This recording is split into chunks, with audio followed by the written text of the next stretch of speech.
blessed resources to tonight's caller. We have Keys for Living called Manipulation, and we would like to send that out and also recommend that to you. That is called Manipulation, Cutting the Strings That Control. Also, we have the Keys for Living called Forgiveness, Releasing You is Freeing Me.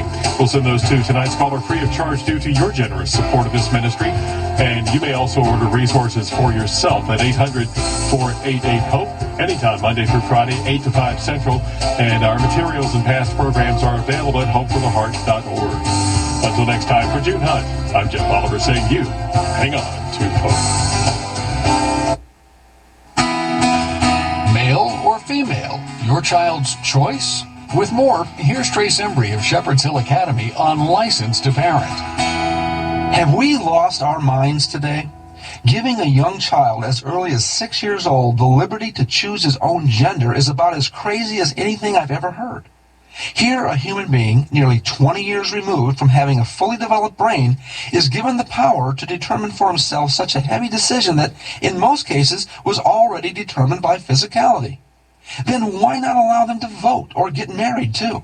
Listen to me, close parents. As much as we need to be training our kids to think for themselves, we must not surrender our right and responsibility to them and to God to help steer them in positive, prudent, and God-honoring directions that, over time, will prove self-evident and wise.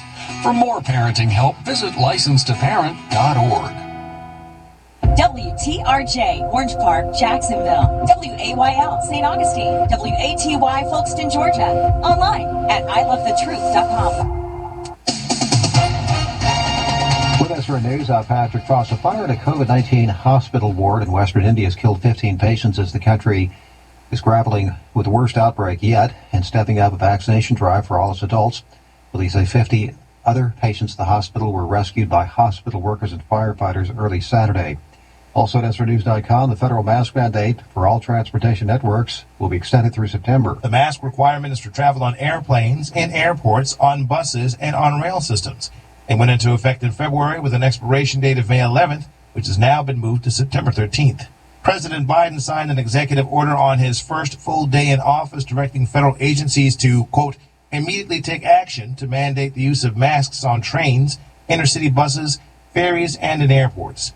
Since then, more than 100 million Americans have been fully vaccinated against the coronavirus, and case numbers have dropped across the country. Bernie Bennett in Washington. Wages and benefits continue to rise. After a modest 0.7% increase in the last 3 months of last year, wages and benefits rose 0.9% in the first quarter of this year. The Labor Department's Employment Cost Index measures pay changes that compel workers to keep their jobs.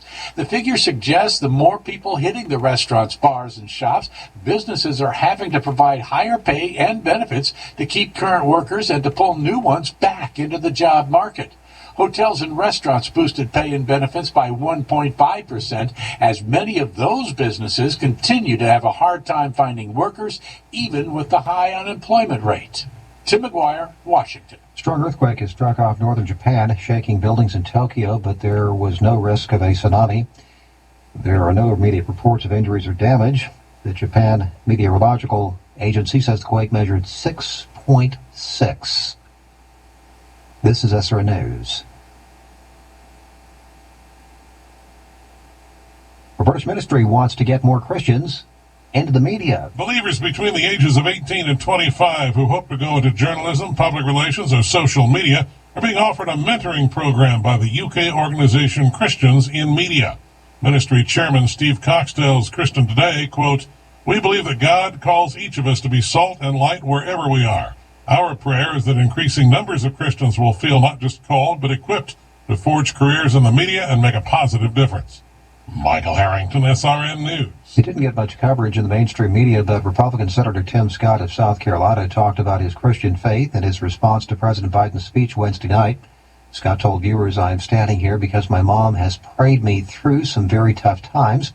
I believe our nation has succeeded the same way because generations of Americans, in their own way, have asked for grace, and God has supplied it." This is SRN News.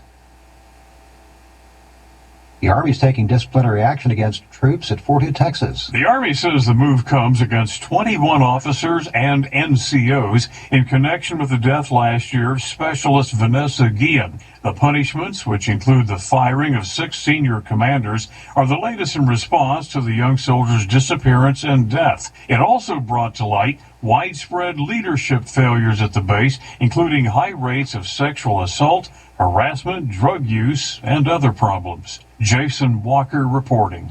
With little notice, California is increasing early release credits for 76,000 inmates starting Saturday. They include violent and repeat felons.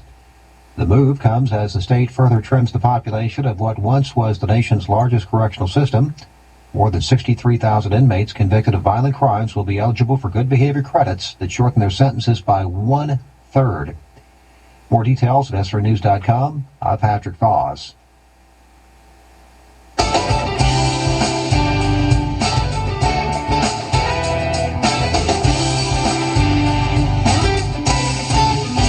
We're talking about your teens and their friends today on Parenting Today's Teen.